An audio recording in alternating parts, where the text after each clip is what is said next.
নবাবগঞ্জের এই 14টা ইউনিয়নে যদি আপনি উপজেলা চেয়ারম্যান হিসাবে নির্বাচিত হতে পারেন, কি কি কাজগুলো আপনি ডিফারেন্টলি করবেন আগেকার চেয়ারম্যানদের তুলনায়? আমরা তো বুঝতে পারি যে আনাদ ভাই যে সরকারি তহবিল আসবে, রাস্তাঘাট করবেন, এটা করবেন। আগের চেয়ারম্যানরা কিন্তু এক্স্যাক্টলি ওই কাজগুলোই করছেন।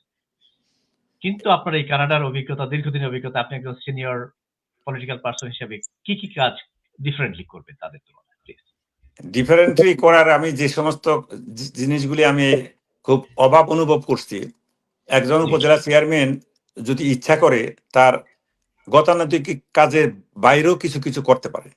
যেমন আমাদের যে রাস্তাঘাটগুলি হচ্ছে, সে রাস্তাঘাটগুলির আর কি প্রশস্ততার অভাব আছে, মাত্র 10 ফিট প্রায় রাস্তাগুলি।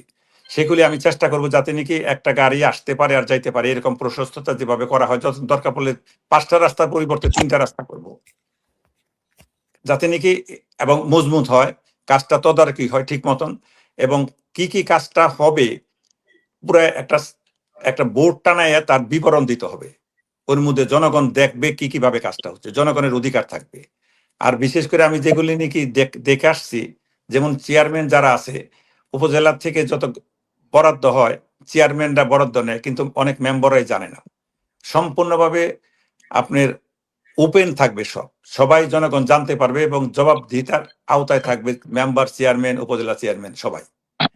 এবং আরেকটা জিনিস আছে, যেমন আমাদের এখানে যেটা অভাব অনুভব করছি, এই যে হসপিটাল থাকলেও ডায়ালিসিস সেন্টার নাই, তেমন মানুষ, অনেক গরিব মানুষ ডেইলি যায় ঢাকায় যায় ডায়ালিসিস সেন্টার ডায়ালিসিস করে আসে, তাদের যাইতে 2-3 ঘন্টা, আইতে 2-3 ঘন্টা 4 ঘন্টা করে থাকতে হয়, সময় নষ্ট, পয়সা নষ্ট। আমার ইচ্ছা আছে, আমি আর কয়েকজন আমার বন্ধু বান্ধবের সাথে আলোচনা করছি, সরকারিভাবে না হইলেও বেসরকারিভাবে আর কি কয়েকজন বন্ধু বান্ধব হলে আমার একটা ডায়ালিসিস সেন্টার করব এখানে, আর একটা আন্তর্জাতিক মানের একটা কিন্ডার গার্ডেন করবো, যাতে অনেকে আছে ভালো অবস্থানে আছে কিন্তু তারা ঢাকায় থেকে এখানে পড়ায় আর কি, ঢাকায় থেকে ছেলেদের ওখানে পড়ায়। অন্তত উন্নত মানের একটা কিন্ডার গার্ডেন করবো, যারা নাকি যারা মোটামুটি ভালো অবস্থানে আছে, তারা দেশে থেকে ছেলে মেয়েদেরকে অন্তত উচ্চ আর কি আন্তর্জাতিক মানের লেখাপড়া করতে পারে, ওই ধরনের একটা শিক্ষা আর কি প্রতিষ্ঠান গড়ে তোলার জন্য। এটা সরকারি পর্যায়ে না হলেও আমরা বেশ কয়েকজন আমার বন্ধু বান্ধব আছে, আমিও কন্ট্রিবিউশন করুম, আরো তারাও কন্ট্রিবিউশন করো, কয়েকজনের সাথে আমার আলোচনা হয়েছে, ওই একটা উদ্যোগ নিব। আর বিশেষ করে এই পল্লী অঞ্চলে দেখা যায় রাস্তায় কোনো লাইট থাকে না, তা আমার একটা উদ্যোগ আমি নিব যে সারা নবাবগঞ্জের মধ্যে অন্ধকার যেন না থাকে, প্রত্যেকটা রাস্তায় যেন লাইটের ব্যবস্থা করা হয়। এবং এইটা করতে গেলে সরকারি বলতে পারেন যে সরকারি বরাদ্দ না থাকলে সরকারি বরাদ্দের প্রয়োজন হবে না।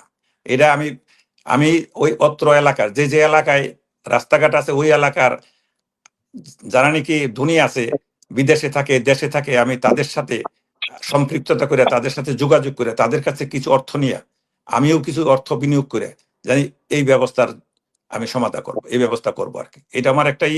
আর বিশেষ করে আমি আমার ব্যক্তিগত অর্থে, কোনো উপজেলার অর্থে না, 2 জন লোক রাখবো। ওই 2 জন লোকের সহযোগিতা করে যে আমাদের নবাবগঞ্জ থানায় বেকার কে কে আছে তাদের একটা লিস্ট করব, এবং যারা নাকি প্রতিষ্ঠিত ব্যবসায়ী, ব্যাংকার বা শিল্পপতি, তাদের একটা লিস্ট করব, পরিসংখ্যান নিব। তখন তাদের সাথে আমি ব্যক্তিগতভাবে অফিসের বাইরে আমি যোগাযোগ করব যে আপনারা নবাবগঞ্জের উন্নয়নের জন্য একটু আগায় আসেন, আমাকে একটু সাহায্য করেন, 2 জন 1 জন যে যতটুকু পারেন একটু চাকরির ব্যবস্থা করে দেন। আমি পার্সোনালি তাদের আমি রিকোয়েস্ট করব যে আপনার কাছে একটু সাহায্য চাই, আমার 2টা ছেলে নবাবগঞ্জের, আপনি একটু চাকরি দেন। এইভাবে আমার বিশ্বাস, আমি যদি সবার কাছে অনুরোধ করতে পারি, অবশ্যই এটা আমি ব্যক্তিগত স্বার্থে তো না, মানুষেরই, তারও একটা আত্মতৃপ্তির ব্যাপার আছে, যে এই চেষ্টাটা আমি করব সবার সাথে, কোনো অহমিকা বা গরিব না রাখা রিকোয়েস্ট করবো যে এইভাবে আমি বিশ্বাস করি যদি শিল্পপতি গো, ব্যাংকার গো, বিভিন্ন প্রতিষ্ঠানের হেড আছে, সেক্রেটারি আছে বা বিভিন্ন সালে অনুরোধ করতে পারি, হয়তো আমি 50 জায়গায় যদি আমি অনুরোধ করি, হয়তো 10 জায়গায়ও যদি আমি সাকসেসফুল হই, অন্তত 10-20 জন লোককে অন্তত প্রোভাইড করতে পারি। এই ধরনের একটা স্কিম আমার আর কি মনে মনে আছে। তো আমরা বেশ কিছু পরিকল্পনার কথা আপনার শুনলাম, যেগুলো একটু এক্সেপশনাল অন্যান্য প্রার্থীদের তুলনায় হয়তো মনে হতে পারে।